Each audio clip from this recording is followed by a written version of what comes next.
Welcome, everyone. Happy New Year. It's 2023 already, and we're here for Apex Office Hours. We're going to talk today about an Oracle Apex guide for 2023. We're going to have some announcements first and talk about a few things. I'm going to do things a bit differently with my presentation. I have the slideshow on the left, and on the right, I have a browser, so I can show you actual links that I actually show you in the presentation. We're going to have Q&A, obviously, using the Q&A button in Zoom. You can chat if you wish, but please keep your questions in the Q&A. So my name is Jason Haynes. Some of you may know me, some of you may not. On the right there, I show you a link that has an article that was done on me in 2016 by Opal from ODTUG, who are the hosts of Kscope. And it's just mind-boggling to me on this journey of Apex. I've been doing Apex stuff for about 17 years, maybe a little bit more. But in 2013, 10 years ago, was when I first attended Oracle Cloud World in San Francisco. And this has been my journey. I've only been at Oracle now for about 5 years, and I've been on the Apex PM team for 2 years. But I use Apex every day, and I absolutely love it. But let's move on. We are interested in hearing your thoughts about Apex connectors. So if you would, apex@oracle.com, there's a link right here at the top for taking the survey. But beyond that, you can go to apex@oracle.com/go and survey, and then you'll be able to see all these different questions that we're asking of you to please fill out and let us know your thoughts on where we should be going in the direction of Apex supporting various connectors to third-party data. Now, moving on. So this is Apex Office Hours. We try to do this about once a month. We missed January, but today we're talking about a guide to Oracle Apex. But on February 22nd, which was technically yesterday, we just did the Apex Office Hours for JPAC. And if you go to apexofficehours.com/go/JPAC, you're going to see an opportunity where you can subscribe to specifically those office hours. On March 16th, there's going to be a What's New for Oracle Apex on OCI and Autonomous Database as well. So that's what this one looks like here. So you can go to apex@oracle.com/office hours and subscribe to any of these particular office hours reminders, where you'll get an email to remind you that it's coming on. So the next conference is coming up. In March, we have Apex World 2023 in the Netherlands. So it's nl.oug. You can see it there on the right side of the screen, where we're going to have some of the Apex team there talking a little bit more about Apex in person. And then in April, we're going to have Apex Alpa Adria, and that is in Croatia, I believe, if I'm not mistaken on that one. So that's what that website looks like. If you live in the vicinity, it'd be great to know that you went and attended there. Beyond that, we got Kscope 23 coming up. This is going to be an exciting opportunity this year with Kscope, as there's going to be two different entirely separate events for Kscope. We have the main Kscope 23, which will be all the presentations, the hands-on labs, and so forth that we normally do in conjunction with ODTUG. But we're also going to have the Oracle Apex Bootcamp at Kscope 23. So the boot camp is going to be something new at Kscope this year, and this is in Colorado here in the United States. But we're going to have a couple days of dedicated training specifically for people that want to learn a little bit more about how to build Apex applications, some of the best practices from some of us on the Apex team specifically. So next live webinars we have is the Business Innovations with Oracle Apex Low-Code Application Platform. Your hosts on this are usually Salim and Ashish Mohindru. On March 2nd, we're going to have something else that's new. It's a live cloud coaching webinar where Becky Campelli is going to talk about enhancing Apex apps with embedded analytic dashboards. So that's going to be a very exciting opportunity to learn something about embedding analytic dashboards in Apex. So pay attention to that, subscribe to that if you can. The website is there if you want to take a look at it. And it's also being tweeted, posted on Facebook and LinkedIn as well. So all of these links are easily available to everyone that's able to do a few Google searches. The Oracle Apex Guide for 2023. On the right, you're seeing apex@oracle.com. And this is where you're going to find pretty much all this same information. We have the link to the survey at the top. We have a link to the different business innovation webcasts there in the middle. And of course, the opportunity for you to sign into your workspace and use this specific instance of apex@oracle.com if you wish. Beyond that, there's all the different various opportunities to learn about Apex. What is it? How do you use it? And how do you get started? What I'm going to do today is I'm going to explain to you what Apex is from the beginning. So this particular office hours is more of an intro to Apex than a deep dive on any particular features. But just know that some of our office hours do involve deep dives into specific topics and new features. So what is Oracle Apex? If you haven't heard, Apex quite literally is the world's most popular enterprise low-code application development platform. You've probably heard low-code, and if you haven't, I'm going to show you exactly what that means in the context of being an application developer in 2023. Apex enables you to build scalable and secure enterprise apps with world-class features, literally at least 20 times faster and with 100 times less code than by traditional methods. You're going to see that by demonstration in just a few moments. Oracle Apex delivers the most productive way to develop and deploy apps that work on mobile, web, and desktops everywhere, whether it's from cloud or on premises. The idea behind the development framework, you're going to see some icons that look very similar to this, but the whole idea is to develop cloud and mobile applications where you can visualize and maintain database data. That's the whole idea, to create an interactive experience that is controlled, beautiful, world-class, and secure. But more importantly, because Apex is in Oracle database, you're able to leverage SQL skills and database skills to bring together beautiful web applications as you develop them with low code.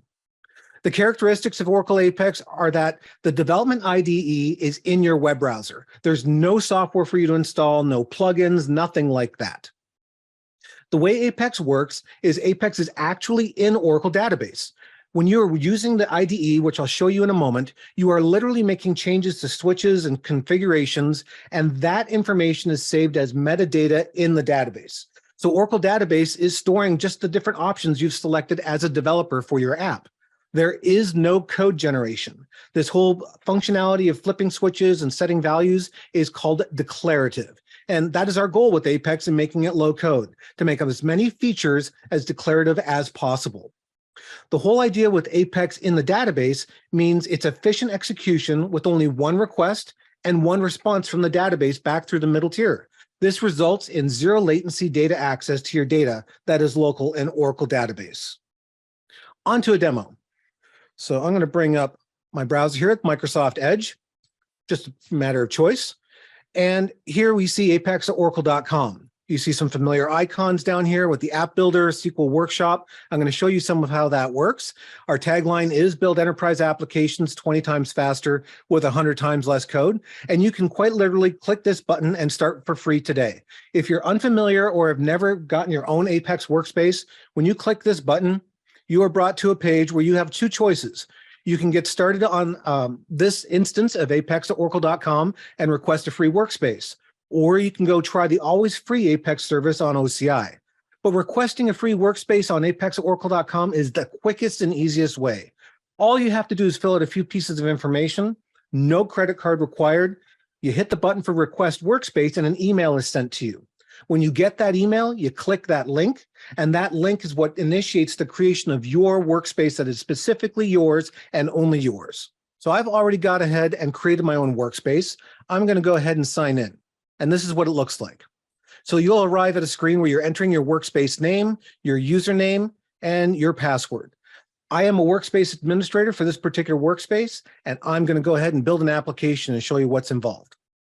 So now that I've signed in, this is what the builder looks like. I can see the app builder, SQL workshop, and a few other icons. But before we get into Apex itself, I want to explain that I have this data. This demonstration is going to be pretty simple, but it's the tip of the iceberg of what you can do with Apex.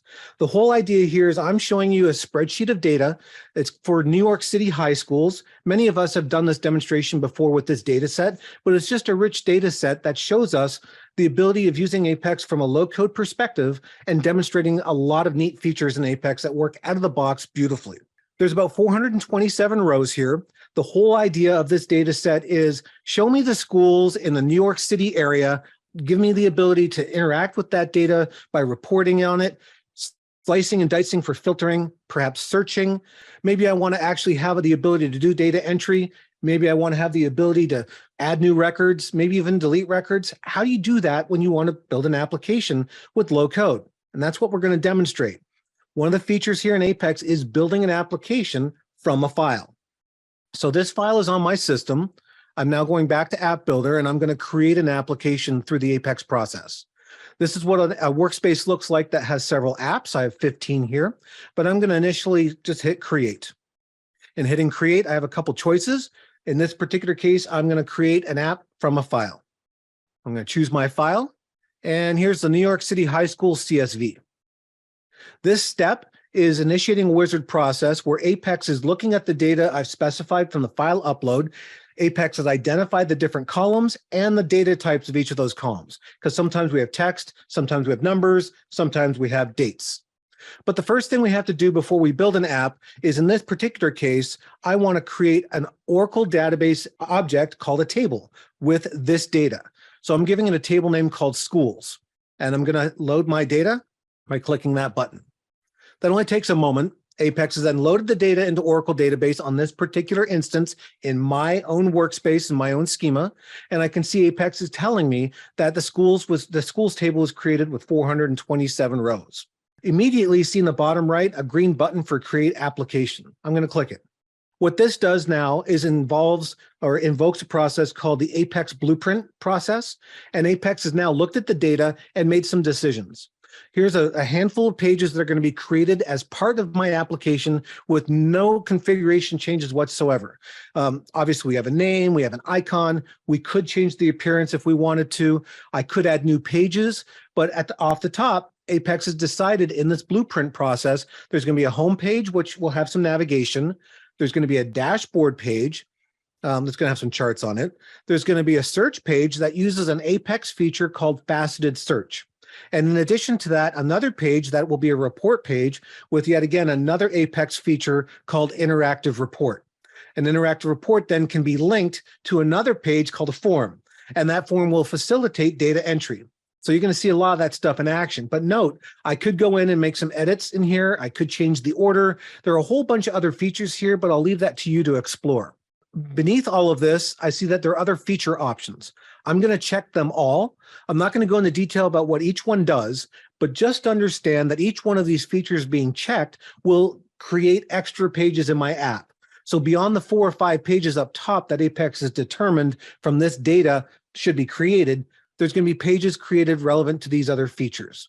And installing Progressive Web App, we should have time to talk about that before too long. But right now, I'm just going to go ahead and hit Create Application. So if I hadn't been talking for the last couple minutes, I could have just loaded my data, given a table name, hit Create Application, and been done with inside of 10, 15 seconds and have a fully functional, ready-to-go app, as you see now. This app is done. It's secure, it's robust, it's responsive, and it will be beautiful, and I'll show you how it works. 28 pages were created for this specific app. Let's jump in and run the application. Notice, no compilation, no saving of files, nothing like that. My app is ready to go. I just hit run and it's secured by my credentials for the workspace. I'm going to log in. And now I'm brought to a screen that's very simple. It's just a navigation screen. This is the home page. I can see in the upper left that hamburger menu exposes a menu that can be opened and closed. And I see that there's a dashboard page, a search page, and a report page. In addition, there's also an administration page, which links to a bunch of other features that had to do with those checkboxes being selected in the blueprint process. But let's jump to the dashboard. I'll close that one, close the menu, and I'm now looking at the dashboard of data. This is a beautifully interactive set of charts, fully responsive and fully functional. I can actually navigate over these and see the tooltips. If I were to click on some of these features, I'd be able to navigate to a report that's then filtered down from what my selection was. And that's just amazing. There was no CSS, no HTML required, not even any JavaScript or SQL, but all of that is coming together to deliver the functionality you see here right now. And this is amazing. Let me explain why. If I resize my browser, this is the equivalent to showing you what this same page would look like on a mobile device with no code changes. In other words, I developed one application in Apex and it will work across all the different devices I can throw at it. And that's just tremendous. So this is an example of a chart that's fully responsive and looks beautiful on a mobile device, and 4 charts, in fact. I can even go to the navigation and all that works just as well. Let's resize that and move on to discuss the search page. So this search page is comprised of 2 different Apex components. On the left, we have something called a faceted search, and on the right, we have something called a classic report. This classic report is simply showing us all 427 rows that we uploaded to Oracle database from our CSV. There's some rich functionality in here, like sorting. We can do a little bit more in here, like searching. If I type King, I know that this will filter from 427 down to 8 rows. But beyond that, I can see in faceted search on the left, I have the opportunity to interact with my data. If I just want to see schools that have computer science and technology interests, I just did that. I clicked one box and it's been filtered down to 33 rows. If I want to see only those in Manhattan, down to 6 rows. So that whole interactivity, that user experience, and that user interface is all beautifully controlled by Apex with low code from the developer perspective. I wasn't responsible for any of this functionality. That is the power of Apex, reusing these kind of components over and over again for different data sources and perhaps for different looks and feel and different purposes. Let's move on to the report page.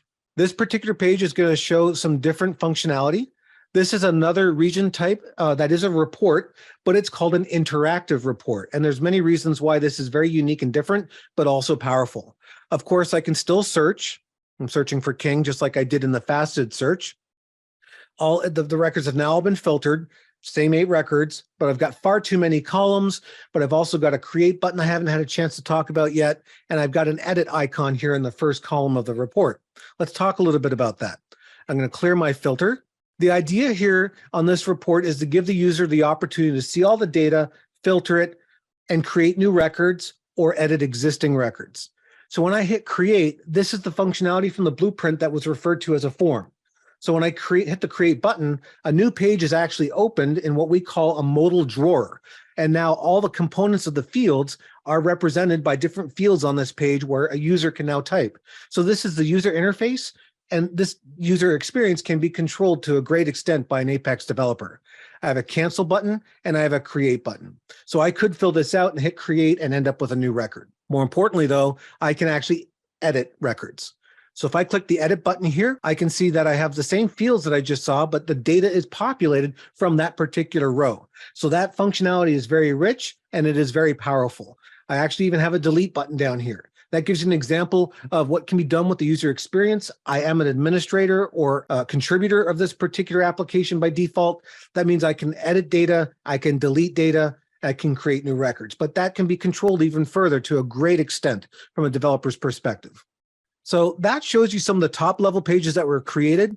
Moreover, from there, we do have an administration page. A bunch of those checkboxes we saw in the blueprint process resulted in what you see now. There's a whole configuration options section, a user interface section, activity reports, which are unique to this app. There's also access control. This was one of those checkboxes. These are different pages that are created to facilitate the UI for the users to be able to do things, or for me as an administrator to do things, or those that become administrators by delegation to do things. There's also a feedback feature here. So if you had noticed at the top, although we have menu options at the left, at the top, we've got this install app. We've got this little bubble here. It looks like a chat bubble. That's actually a feedback feature. When I click the feedback feature, I'm giving my users this user interface to say what their experience was like and then leave some feedback. And then here on this page is where an administrator would be able to review that feedback if feedback was left. There's also an about section, which pretty much just sets the stage for a framework of things that you can go in and edit as a developer to hone and make more particularly purposed for your app. The install app process, as I mentioned, is a feature called Progressive Web App. That has to do with when we click that button, it'll install an icon on the desktop or on the mobile device launch screen. That's a whole lot easier than saving a shortcut or a bookmark. And it launches an experience where it's headless and there's no address bar at the top, and it uses the full screen. And it just is a much better experience on the mobile device because the browser support features called service workers and advanced caching. And when PWA is enabled, it just brings a better experience for the whole aspect of using Apex apps on a mobile device. But you can use PWAs on desktops as well. When you hit install, it just makes for a beautiful experience. And we'll see if we have time to look at that. More importantly, if I go back to my dashboard, let's talk about some under the hood. Let's talk about making some changes and creating a new page. If you hadn't noticed, at the bottom of my screen, I have this developer toolbar. This only exists in my view currently because I am simultaneously also logged into the builder. Your users won't see this. So I'm logged in. I see I have the opportunity to go home. I can edit page 2, which this dashboard page happens to be. And there are a few other developer features. But quickly, I can go and customize this app with some feature we have called the theme roller. This all requires experimentation on your part. So please feel free to jump in with your own app, your own workspace, play with your own data, create an app from that spreadsheet, and start playing with all these features. But right now, this is a pretty bright app. It's very common these days that everyone wants to have a dark looking theme. It turns out we have a theme in here called Vita, which is in use for this particular app by default. I'm going to change it to Vita Dark. Now, I could have changed this at the blueprint process if I wanted, but I'm just going to go right into dark now. I see that it looks good. There are plenty of opportunities to customize all different aspects of the UI, but I'm going to leave this to the defaults and hit save. Now that it is saved, I close out of Theme Roller, and now my app has been completely reskinned. So not quite under the hood, but I was able to redo the whole look and feel of my app with no code changes whatsoever. Here's the dashboard. If I resize to simulate a mobile screen, you can see it looks fabulous. If I go to one of the other pages, like the search page, you're going to see the the faceted search report all reskinned. No CSS required, no changes to the base app under the hood. And that's just an example of what you can do in terms of the UI customization as a developer with no code. But let's talk about the under the hood and some code. So if we go back to the dashboard, this page is easy to visualize that I have 4 charts. Navigation at the left, I have a dashboard name at the top that's called a breadcrumb. If we go and use the developer toolbar to jump into page 2, we will, for the first time in this call, see the actual developer IDE used to create these pages. So this is what we call Page Designer. And Page Designer is what an Apex developer interacts with for their day-to-day grind. So here I see a page that has a tree view on the left. This is a rendering tree of all the components on my page and subcomponents thereof. In the middle, I have a layout, a 30,000-foot view layout of those particular regions. And we have charts, right? We have the breadcrumb, we have the borrow chart, which happens to be a pie chart, and the 3 other bar charts. Notice as I click between each one of these, things happen. So as I go to borrow, I see it's highlighted in the rendering tree. I see on the right under region, this is a tab. I can see it's identified as borrow, and it is a type of chart. There are a whole bunch of features here. And every time you click on a different aspect of a page component in an Apex page, you're going to see different region attributes that exist. These are the declarative features that get set as an Apex developer builds a page with low code. In this particular case of the chart region, I actually have another tab here called attributes. So if I click on that tab, I will see that this borrow chart is a type of pie. And it could be any number of charts. I can go in here and choose it to be another bar chart, or I could populate the different chart types, but just note that as you make different changes to different regions or different attributes of those regions, there may be a whole bunch of different options to go through that are required, or just things that allow you to tailor the experience for that particular region or facet of the page. When we look back at the page that's running, we see we have a pie and 3 bars, but let's talk about the neighborhood chart. Maybe we want to make that a pie chart. So the low code approach in Apex is, well, here it is. The neighborhood region is a type chart. I go to attributes, it's currently bar. Let's just make it a pie chart. 2 mouse clicks. The third one is just to save and run. So now that I do that, we'll take a moment and see the page refresh, and I instantly see this particular component rendered as a pie chart instead of that bar chart. This last 30 seconds is what Apex is through and through. The low-code approach to reusing components that get tailored by declarative options stored as metadata in Oracle database. And it's fully featured, very rich, very responsive, and it looks great. Not only that, the ability for us as Apex developers to just drag and drop and configure, it allows us to focus on solving the business problem and not having to spend so much time with some of the traditional code of all that HTML and all that CSS and all that JavaScript to bring the app and the page to life with interactivity. So I've mentioned all these things like HTML, CSS, and JavaScript. That full stack with Oracle database and the back end of being able to interact with it from a user perspective that is secured and scalable in Oracle Cloud, that is the full stack that we know as Apex development. But let's take it to the next level here. I've got a few pages. I made a change to one page. I know that my data set has latitude and longitudes.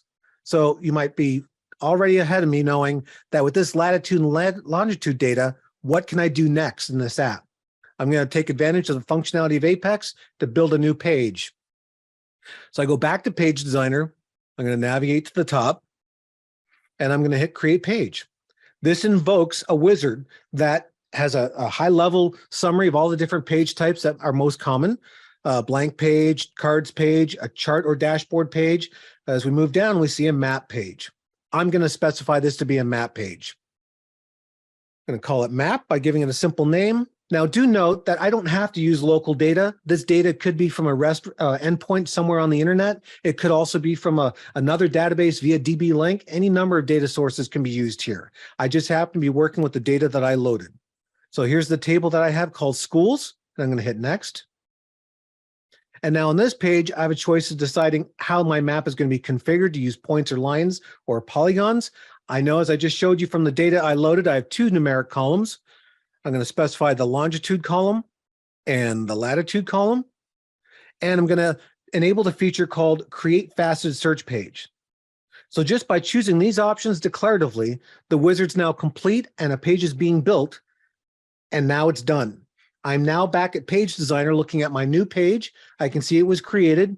The 30,000-foot view of the layout is I have a faceted search on the left, a button bar at the top, and a map region. Let's just run the page with no changes. So I have a new navigation item for map, and I now see my map where I'm zooming into that data set for all those points for New York City schools.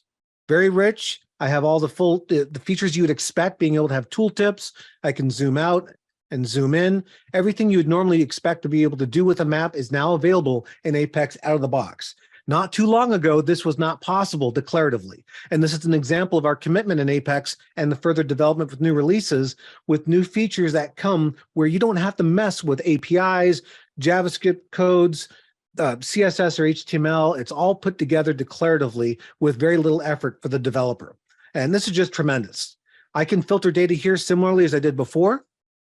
I can see now here's just those schools with King for whatever reason, but it's not a very useful faceted search yet.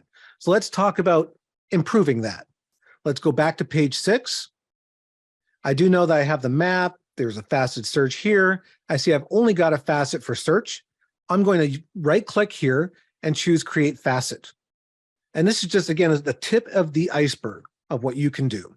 I'm specifying this as P6 borrow. Here's an example of a feature that I need to configure. I'm going to do distinct values for borrows because borrow is actually a database column. No other changes. Let's save and run. So just from doing that, when the page reloads, I now have a facet where I'm able to show a chart very easily as bar or pie. And again, this is all end user functionality that is very rich and already available to you for your users to use with very little code, if none at all. This still allows me to refilter. There are all the ones from Staten Island. That whole interactivity is the power of Oracle Apex and low code. So let's take a step back to the dashboard. Obviously, I'm looking at data rendered visually with a chart. How is this possible, right? I mean, forget about the stack. Think about the data. We did load the data from our spreadsheet into an Oracle database table. But if I take a look at borrow, for example, I see a pie chart. How does that work behind the scenes? Let's edit page 2. In doing so, I navigate to my region for borrow. That's the chart. I see here on the left in the rendering tree that this chart has something called a series. And for the first time in this whole talk, we are seeing code. Here it is. This is the SQL query being used by that chart. If I edit it, I can highlight it and copy it to my clipboard, because what I want to show you here is another feature of the Apex IDE in a browser, and that is in SQL Workshop.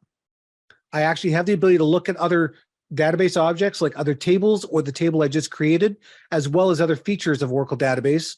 But my goal here is to look at SQL commands in SQL Workshop. In here, I navigate and I paste my query. I go ahead and go over here to run, and I'll see that query executed and the data returned. So when we're looking at our app running with this kind of chart and this kind of data rendered, it is truly the result of this SQL query running, returning this data. This data comes back to the client as a JSON payload, and the chart consumes it. However, it does it magically with its perhaps JavaScript and its other functionality to render this beautiful chart. But as an Apex developer, if I want to make certain changes to this, maybe I don't want to order by the second column descending, maybe I want to reverse the order. That is just a matter of changing the sort order and then making the change to our query right on the page and rerunning it. So what you've just seen today, I've made some changes to the facet. I created a new page. I inspected some code that's responsible for the data being rendered. It's an iterative process. I can literally churn, experiment with different things, different features on the page. I can create new pages, and I can enable or disable certain features, all the while just rerunning it over and over again to the point where I've honed in on exactly what my app is expected to do. This goes way beyond proof of concepts. This could be based on requirements for whatever particular purpose I'm trying to build an app for. At the end of the day, this iterative process is the power of Apex, and doing it with low code is the power. This is where we say 20 times faster, 100 times less code. This is just the proof. I did not have to touch any low-level traditional code to make all this possible. The power of universal theme is what lays all this out and makes a lot of these various features that I've got on the Apex page beautiful and responsive and easy for the developer to maintain. We could go on and on and on. We could add more pages. We could remove pages, but we're going to go back and talk a little bit more about Apex in general beyond the demo. So what does Apex do for you, right? I mean, the usability is there. What accessibility is also at the bottom. I'd probably move that more to the top, but just being able to interact with an app, whether you use accessibility features on your PC or technology, that's an important part of Apex. But data access, regardless of where the data is a power, a true power, not just of Apex, but also Oracle database. The visualization is just the harmony brought together with the visualization components in Apex pages. We have the built-in security of Oracle database that's leveraged, and Apex by default, those apps are secure. The globalization to support multiple languages is built in, and you've got the performance of Oracle database and all that makes Apex come to life, including Oracle REST data services on the middle tier, also known as ORDs. Oracle application development is radically faster. I mean, just what I demonstrated, I mean, that should leave you thinking, wow, that's pretty amazing, but it goes beyond that. Peak Solutions did a time and motion study where they compared developing a particular project with React.js, which is the JavaScript framework, versus low-code Apex. They had a whole bunch of things they wanted to try to achieve. That particular time and motion study determined that the development time with Apex was 38 times faster for their particular use cases, requiring 20 times less code. That in itself is proof independent of everything I've tried to show you today.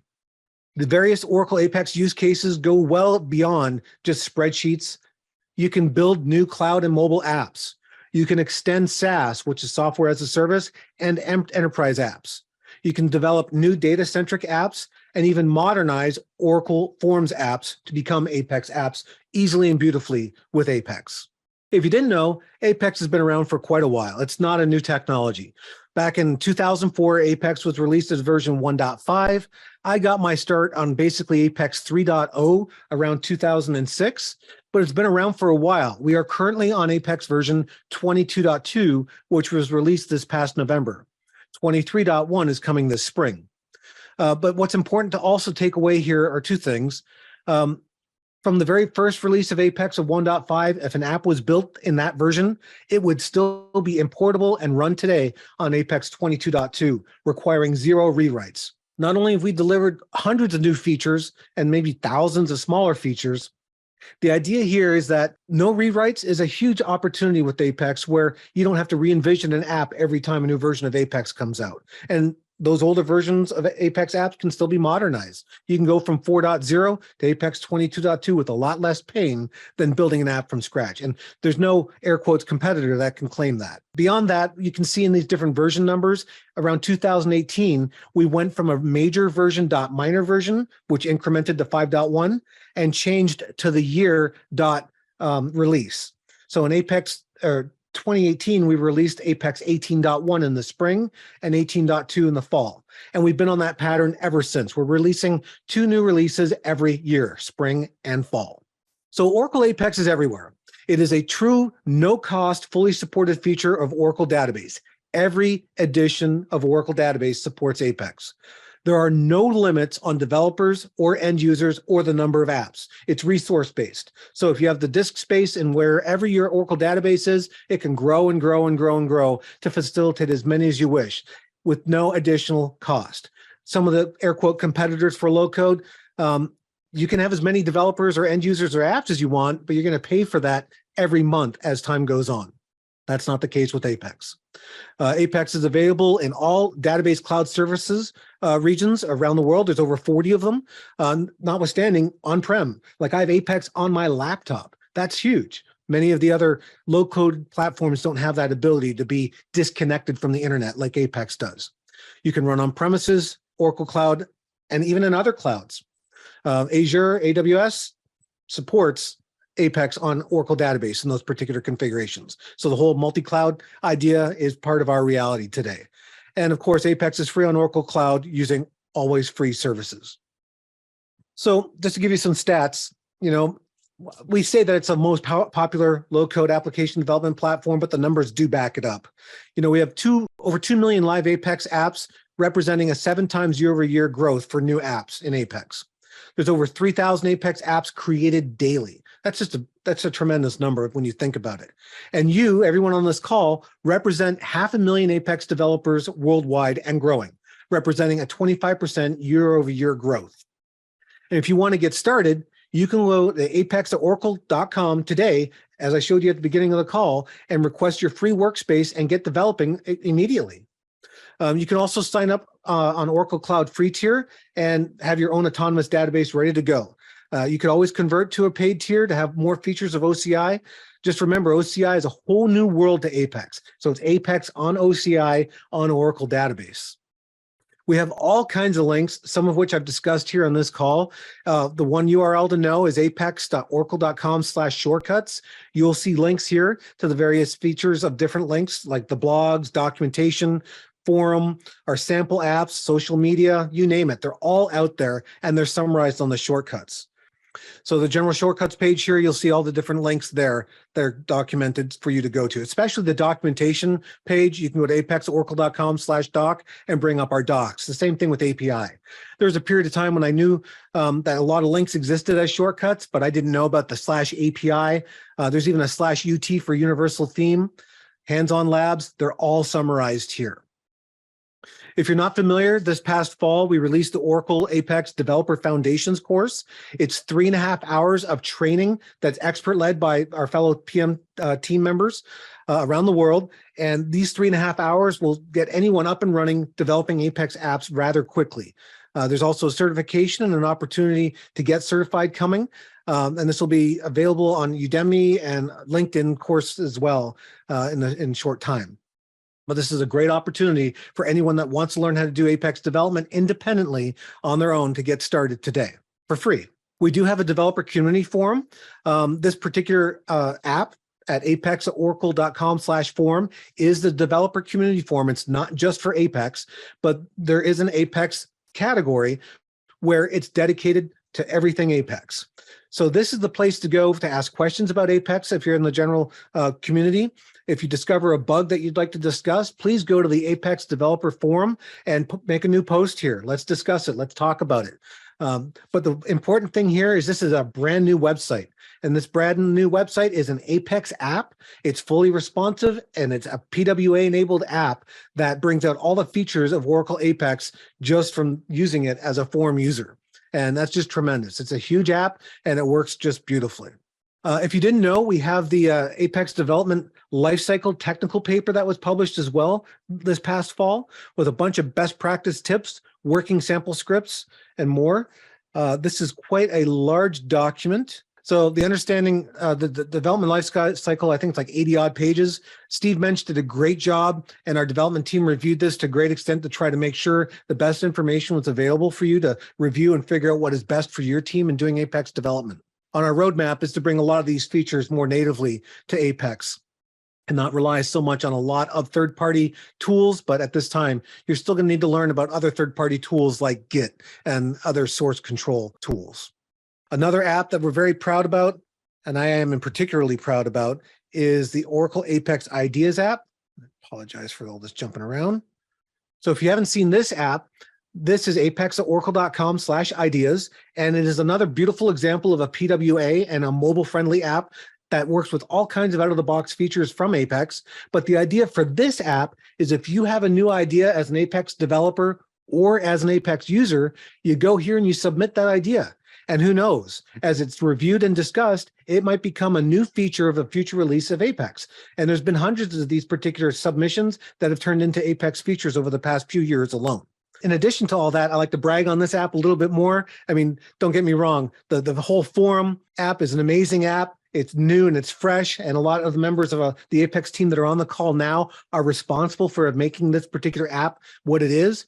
But the Ideas app is the one claim to fame I have of a public app, because this is one of the apps that I've worked on. It's one of my small projects that I have internally that is actually a public app, but it's all built in Apex, and we review it every day to keep up with new ideas that are submitted and review the ideas to hopefully make their way to a new release of Apex. But I'm just really proud of it. But I'm proud of all our Apex applications, as you can imagine. So there are other websites out there that you need to know about if you aren't familiar. Apex.world is an actual website. I know it seems a bit strange. It's not a .com, not a .net, but apex.world, if you type it into your browser, is a community website for the community. So there's a whole Slack workspace available to you to join, and some of the Apex team members monitor that as well, in addition to the Apex forum. But apex.world has a lot of plugins. There's some job postings, and there's also an aggregator for Twitter feed that have to do with the ORCL Apex hashtag. To which a lot of the Apex team members are, active participants. Insum has Apex Instant Tips at insum.ca/Apex Tips.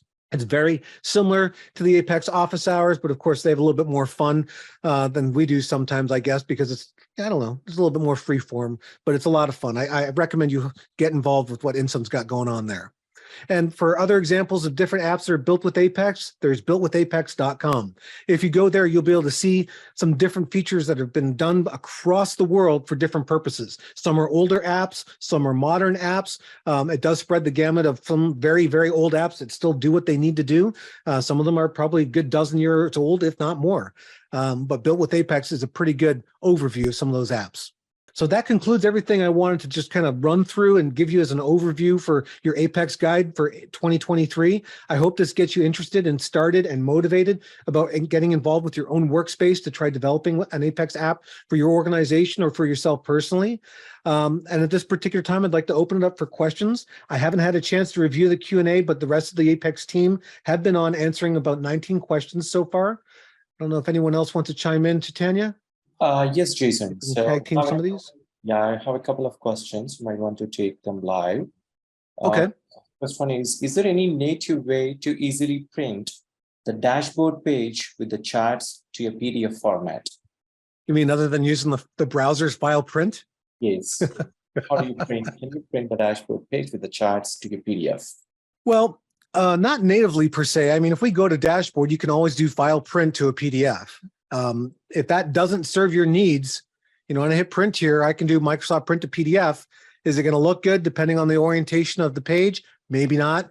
But that configuration can be extended by using only third-party tools at this time to make it better, like Apex Office Print, there are Jasper reports, some other different third-party opportunities to enhance printing. But out of the box, PDF printing is limited by what the browser can do based on how well the developers organize the content on the page. As you see in this particular example, this is not a good page for a browser to try to print.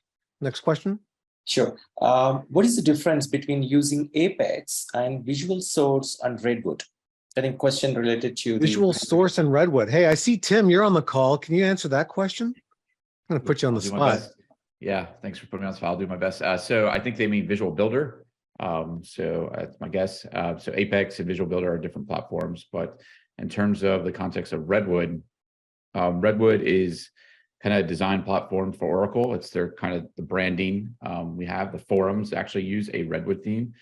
For Apex, we do support Redwood. There's basically two offerings for it. There's Redwood Lite that ships with the product, which is a theme that theme style that you use to kind of get the look and feel of Redwood if you're extending like Oracle offerings. And then there's also another standalone Redwood app, but that's something we can talk about in the future. But Apex 2, you can build any app, any sort of theme, look and feel for it. Whereas with VBCS, they're building it for Redwood only applications. So there's a little bit of a difference there, but yeah. That's great. Thank you, Tim. Thank you, Tim. One more question, Jason. Does Apex support asynchronous processes with process status feedback that is running completed to end user without having to build actions to support the status feedback? So what you're really asking for is there any declarative approach for handling some of that visualization as to what's happening? I mean, most times when you're using various Apex components to request information, you see a spinner that is essentially doing exactly that, right? You see the spinner until the data arrives and then the spinner goes away. Beyond that, dynamic actions are really where it's at, and dynamic actions in Apex have to do with working with events, and in many cases don't require much code at all. It's very, very low code, but depending what you're trying to achieve there, you're probably going to have to delve into some JavaScript still. We are always working to improve the declarative functionality in Apex for the developer. That has to do with various features, like if you can imagine with PWA, push notifications. Push notifications are still possible right now with a bunch of JavaScript, but we're making it declarative. And a future release of Apex, push notifications are going to be declarative reality. Hopefully that answers the question, but it's really a big topic. Next question. Thank you, Jason. I think the question is related to your demo. The question is from anonymous attendee. Do you mean a database table or a UI table? Either one. I think it's referring to your database table that has been created. So I'm not sure about what I'm supposed to be answering there, but if I go to Object Browser, what we created here today by the process of loading the data was this table called schools. And this schools table is what's being sourced by the map, the faceted search, and everything else. Apex itself is doing a select star in many cases on that table, but this is the actual structure of the table that was created by the process of loading the data. And here is the raw data, all visible in SQL Workshop. Not sure if that answers the question exactly. That should be fine. Thanks, Jason.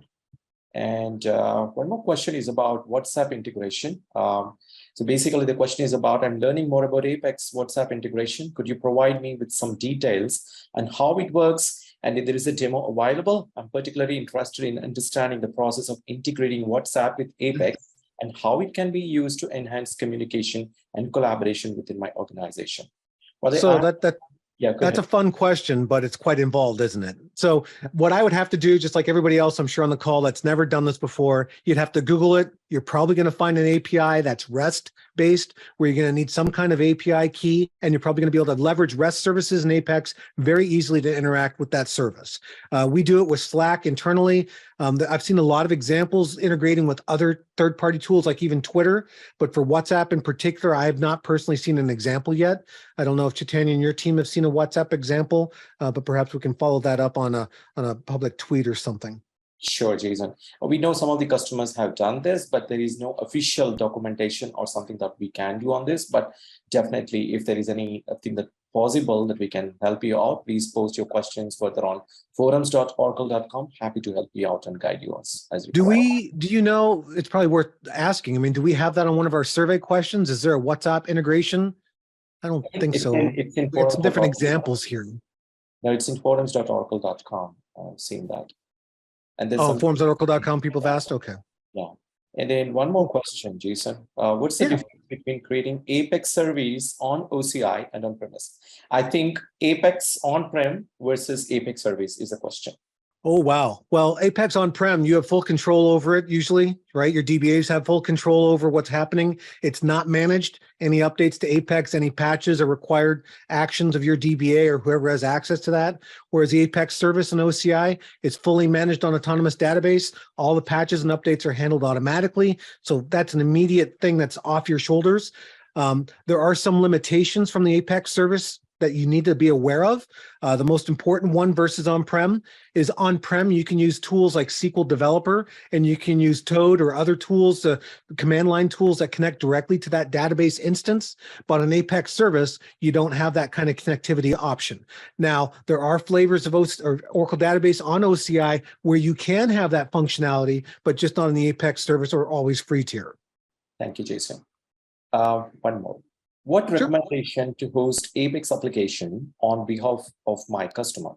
The big question. OCI is definitely going to be the best bet. If you get started with an always free tier, that's probably your best foot in the door to show your customer how you can build apps in Apex and how they can, have all those advanced features available to them for free. If they need to expand their capabilities with their app, grow to more OCPUs, have more storage, that's when they can convert over to a paid tier and probably reap more of the benefits of Apex and OCI. Remember, OCI is a huge platform of infrastructure where you have machine learning and all these other different features of OCI outside of Apex on Oracle database. And being able to have that on OCI as an opportunity is just better to get started now than later. Don't use Apex at oracle.com or that workspace on Apex at oracle.com to build and develop an application for production use. Always try to make, maybe kick the tires on that evaluation instance, but try to get started on an OCI instance as soon as possible. Beyond that, if they do have Oracle database already, your customer that is, maybe they have Apex already running on-prem internally on their network. That might be an opportunity to take advantage of as well. Thank you. Does Apex have online chat feature? If not, any plan in the future release soon? Maybe something from your Ideas app. Well, the whole thing here with chat is interesting. And I actually got my start in a lot of web stuff back in the early 2000s with chat. The thing you have to understand with the web is a browser-based functionality is limited to what you can do unless you have server connectivity in the back end. So chat, as we understand it, most people understand it, isn't what web apps are about. Apex is you're using an app that's in Oracle database on that instance, maybe talking to third-party data. But when a chat is involved, you usually need something else to receive and transmit those messages to everybody. And that's where a socket server is usually used. So Node.js has been a very popular platform for doing chat type functionality. Apex can be used with those kinds of functions and features of a chat server, if you will, but out of the box, there's nothing declarative there that's going to get you up on your own chat server. The way you would do it in Apex, if you had to do it right now, is by doing a polling or an AJAX request or dynamic action that queries a table to see if there are new messages. That's one way. It's just not very efficient to do that. It's kind of like the wrong tool for the job, but it can be done. Moving forward, when PWAs support push notifications out of the box, that might be an opportunity to take advantage of that. But yeah, you're really going to need some kind of socket server, some kind of third-party tool to handle chat functionality better. Because you got to think of scalability, how many messages have to be sent. If you have 1,000 users connected, that's 1,000 messages that have to be sent every single time someone presses enter. So it's a big thing. And Apex could be used to do it, but not out of the box, because that's not really the intention. Next question. That's brilliant. Thanks, Jason. I think we have one more related question. That Apex have chat feature or chat plugin? You already answered that. And then, Alex is actually addressing this, but the question is about possibilities of publishing PWA to App Store. Is it in the roadmap? Now, it's on our roadmap to make that possible. Currently, that is possible using a variety of third-party tools. They are wrappers that you can then publish to Apple Store and Google Play. I'm off the top of my head, I'm trying to think of some of those names. Cordova is one of them, and the other one is a bubble wrap. I think Google has a tool that allows you to do that. I've never personally used them myself. Using a PWA with just that functionality has been enough, but I understand that the direction is everyone wants to try to get their apps published, and it's just not quite declarative yet in Apex, but it is on our roadmap. Thanks. Question. For future release of Apex. Yeah. Is Apex suitable as a replacement tool for EBS Discoverer reporting with similar features available, hierarchies, drill down features, financial reporting, ad hoc features? Looks like with faster capabilities, it will cover hierarchy features, but more interested if this question has come up before. Is Apex a replacement tool for EBS Discoverer reporting? That's the question. I'm sorry, Chaitanya, one more time. I don't see the question on the screen. Apex a replacement tool for e-business suite Discoverer reporting. I mean, I don't know about fully replacement, but definitely enhancement or extension. I do know that we have many examples of companies that have ditched entire software suites, entire ERPs, and built their own Apex solution to handle all that functionality so that their development team had full control over it. It can be done. Apex is definitely able to be leveraged in that way, but it can be a lot of work and it's a lot of responsibility. That's where you're definitely taking things beyond low code, right? So you definitely could do that, but it depends on the team you have to support it. That's pretty much the deciding factor. Why would you want to reinvent the wheel, even with Apex, if there's already a tool that does the particular processing, the data, UI, feature set off the shelf? It might be more cost effective to go that route. but there's always the opportunity to build a custom app. Last Thank you. question. Thank you. I think, are there any plans to support maps, local maps that do not require a connection to maps.oracle.com? Yes, that is also on our roadmap. I can't give you any details on it, but we have received people have asked about it. They've used the actual Ideas app and posted some submissions where they asked about that exact same thing. And we were aware we want to be able to do that as well. Like maybe you want satellite views, maybe you want some other different custom views on your maps. And we're listening. We know that you want it and it's coming in a future release. Thanks, Jason. I see Angela's asked, where can we buy the Apex t-shirt? Well, I'm just going to tell you, we had these made, my wife and I. My wife actually works also here at Oracle on one of the internal teams developing Apex apps as a manager. And we've done some of these conferences. We wanted some shirts. We ordered our own. And they're not that expensive, but we just don't have a supply of shirts to sell or any other merch at this time. Maybe one day. Any plans to display real-time data with Apex? Not sure what this question is about. Is real-time data, what does it mean? Well, I mean, real-time data, if you're collecting data on the database side, you can have a report that refreshes showing you, the new data to the client very easily. Maybe you can take the last question, Jason. To use Apex for production use cases, do I need to subscribe to Autonomous if I don't intend to use my on-prem database? If so, what are the SKUs for running Apex on OCI? Pete, do you have anything to add to there? I'm not sure what the real question is. No, for production use cases, I mean, any database would suffice, right? And you don't need to be an Autonomous as such. No, you can use it on always free. Yeah. Apex runs everywhere your Oracle database runs. Yeah, anywhere. Yeah, I think we're at the top of the hour. Pretty much all the questions are answered. If anything is left, we'll follow up later with you guys. Right. And if I misrepresented anything, please reach out and we'll get clarification for you so there's no uncertain terms of what I may have stated in terms of SQLnet connectivity and so forth, the various OCI flavors of Oracle database. Just know that depending on your flavor, there are limitations based on the purpose of that flavor existing in the first place. The Apex Always Free service is just a great opportunity for everyone to get started using Apex for internal use, private use, or for your customers. In any case, everyone, thank you so much for attending today's office hours. I hope you learned something. I hope you're excited about Apex. And we're on the internet. We're online on social media. Please reach out to us. The whole Apex team is watching and listening because the Apex community is what makes this so exciting. So beyond all the Apex developing that we do every day using Apex, I hope you all have a great day and the rest of a great week. Thank you for attending and see you at the next office hours. Thank you, Titania, and all my panelists.